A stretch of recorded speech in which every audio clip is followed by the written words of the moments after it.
Good evening. Here are tonight's top stories. A business owner is seeking public assistance to locate persons who stole her generator, while a police constable has been arrested in connection with a fatal hit-and-run accident. Additionally, a victim is seeking justice after an alleged assault and robbery, and a tragic accident has claimed a third victim, with Viram Sicharan succumbing to injuries. Furthermore, 3 individuals have been sentenced after being arrested by KANU, and Vice President Bharat Jagdeo urges prompt action on unlawful vending. Also, Joseph Ford has tragically succumbed to a fatal attack after a heroic act, and a prison brawl has turned fatal, with an inmate charged with taking his cellmate's life. Stay tuned for further updates. Please remember to like, share and subscribe to our channel for more news.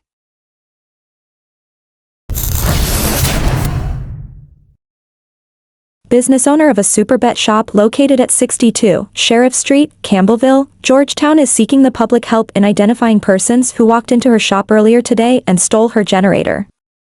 The entire ordeal was captured on CCTV. Anyone with information can reach out to the Kitty Police Station. A report was made to the said station.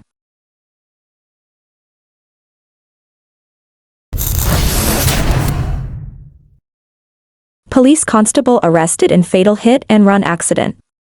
A tragic hit-and-run accident on the Farm Public Road, East Bank Demerara, has left the community reeling from the loss of 34-year-old pedestrian, Rupert Singh.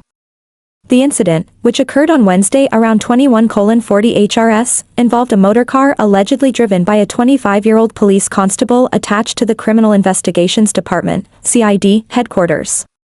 According to reports from police headquarters, Singh was crossing the public road from west to east when he was struck down by the speeding car traveling north. The impact of the collision was devastating, flinging Singh into the air before he landed on the road surface. Despite efforts to save him, Singh succumbed to his injuries after being rushed to the Diamond Diagnostic Hospital. His passing has left a void in the community, with loved ones and neighbors mourning the loss of a cherished member of their community. In the aftermath of the accident, the police constable fled the scene, prompting a swift response from law enforcement authorities. The following day, he was apprehended, leading officers to the location where the car was found hidden in bushes in Caneview. Singh's untimely death has sparked an investigation into the circumstances surrounding the incident, with authorities committed to seeking justice for the victim and his grieving family. His body currently rests at the Memorial Garden Funeral Home, awaiting a post-mortem examination.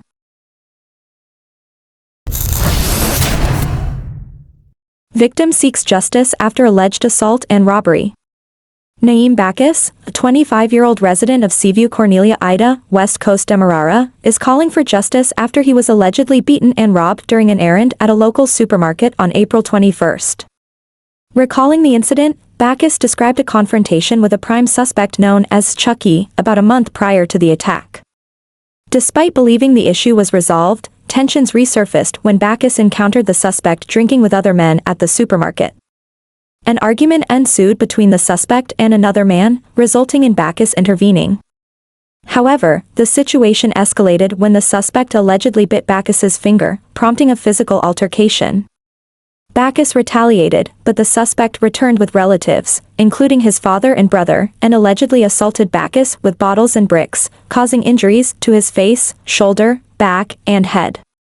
During the altercation, Bacchus claimed that the suspects stole approximately $25,000 from him. Despite seeking medical treatment and cooperating with the police, Bacchus expressed fear for his safety, as the suspects continued to threaten him. With the assistance of law enforcement, Bacchus hopes for justice and accountability for his attackers. He is scheduled to undergo further medical examinations to assess the extent of his injuries and remains determined to see his assailants face legal consequences for their actions.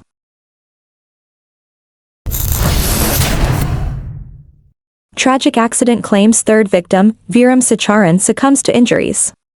The devastating aftermath of the fatal smash-up at Williamsburg, Quarantine, continues to unfold as 17-year-old Viram Sicharan, the pillion rider on one of the motorcycles involved in the crash, has tragically succumbed to his injuries. Sicharan's passing adds to the already heavy toll exacted by the accident, which claimed the lives of Dialal Tulsi, 21, and Rondi Emmanuel, 22. Sicharan, a resident of Lot 63 Williamsburg Village, had been battling injuries sustained in the collision since April 19 when the accident occurred. The initial incident saw Tulsi and Emmanuel riding motorcycles CM 2969 and CM 50, respectively, with Sicharan as the pillion rider on one of the bikes.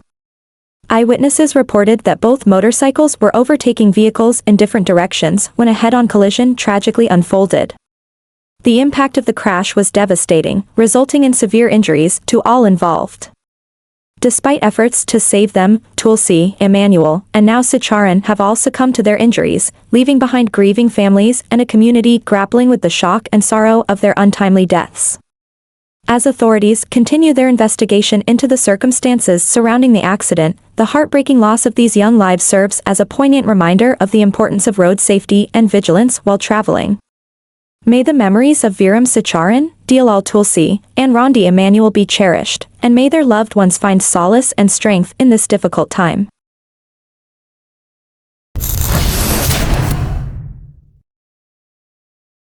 Three sentenced after arrested by CANU. 3 individuals arrested by the Customs Anti-Narcotic Unit, CANU, recently faced the consequences of their actions as they appeared in court and were sentenced for their involvement in narcotics-related offenses. O'Neill DeLeon, Brian Edwards, and Leonard Caleb stood before magistrates in separate court proceedings, each facing charges related to the possession of narcotics with the intent to traffic. In Lenora Magistrates Court, O'Neill DeLeon pleaded guilty to the possession of 5.308 kilograms of cannabis for the purpose of trafficking. As a result, he was sentenced to 4 years imprisonment and fined $4.7 million. Similarly, Brian Edwards, who appeared before Magistrate Essex at the Georgetown Magistrates Court, admitted guilt to possession of 53.480 kilograms of cannabis with the intent to traffic. He was remanded to prison pending a probation report until May 17, 2024. In Diamond Magistrates Court, Leonard Caleb faced charges related to the possession of 12.540 kilograms of cannabis for the purpose of trafficking. Caleb, like DeLeon, was sentenced to 4 years imprisonment and fined $11.2 million.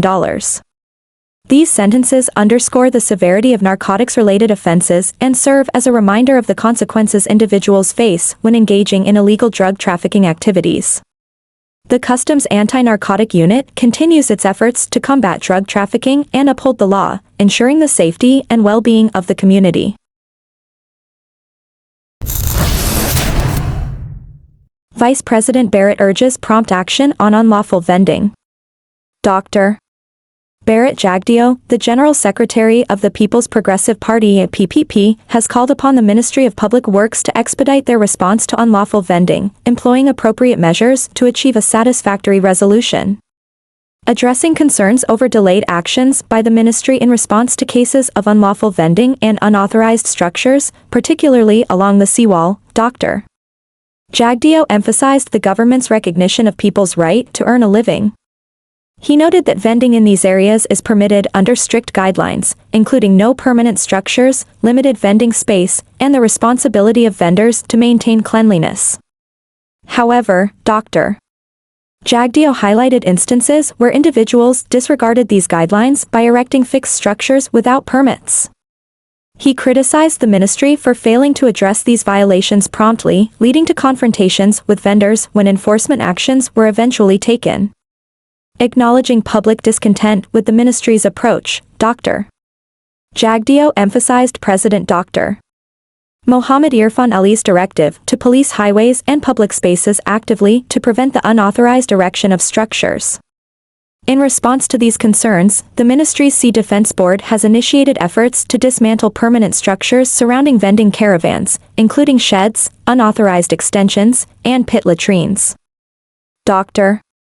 Jagdeo's remarks underscore the importance of timely and proactive enforcement to uphold regulations and ensure orderly vending practices.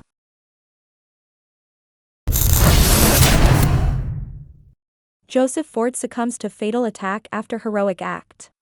Tragedy struck Sperrendam, East Coast Demerara, ECD, as Joseph Ford, a 44-year-old contractor, lost his life in a brutal attack on Thursday evening. Ford's heroic intervention to rescue a fellow villager from assailants ultimately cost him his life, leaving his family and community in shock and mourning. According to Ford's wife, Shawana Burnett, the tragic incident unfolded on Tuesday when Ford encountered a group of men brutally assaulting a resident of their community while en route to Plaisance Line Top. Without hesitation, Ford courageously intervened, successfully rescuing the victim and ensuring he received medical attention. However, Ford's act of bravery incurred the wrath of the assailants, who subjected him to threats in the days following the rescue. Tragically, on Thursday evening, while Ford was at the Plaisance Railway embankment, the same group of men launched a vicious attack on him. Reports indicate that Ford was forcibly removed from his bicycle, mercilessly beaten, and subjected to multiple machete wounds. In a final act of brutality, he was shot by one of the assailants. Ford's wife received the devastating news and rushed to the scene, only to find her husband lying motionless in a pool of blood. Describing her husband as a quiet and compassionate individual with a passion for helping others, Burnett demanded justice for his senseless killing. Ford leaves behind a grieving family and a community grappling with the loss of a true hero. As authorities investigate this heinous crime, the memory of Joseph Ford's selfless bravery will endure, serving as a testament to the strength and compassion within Sparendam and beyond.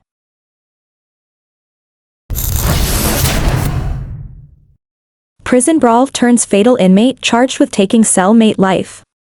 In a tragic turn of events at the Lusignan prison, a confrontation between inmates escalated into a fatal altercation, resulting in the death of 23-year-old Anthony Prince. Shamar Davis, also 23, found himself facing further charges after allegedly being involved in Prince's demise.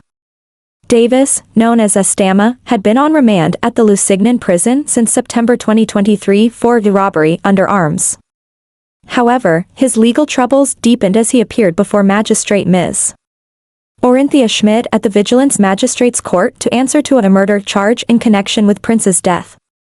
According to reports, the fatal incident unfolded on April 30, 2024, around 1350 hours in Block 3 of the new building at the Lusignan prison.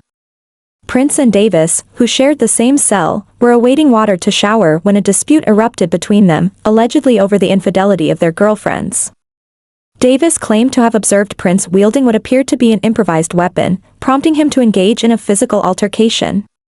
During the scuffle, Prince sustained a fatal wound to his right side neck. Despite efforts to save him, Prince was pronounced dead upon arrival at the Georgetown Public Hospital Corporation. Authorities swiftly intervened, processing the crime scene and retrieving the improvised weapon allegedly used in the altercation. Additionally, footage from CCTV cameras was collected as part of the ongoing investigation.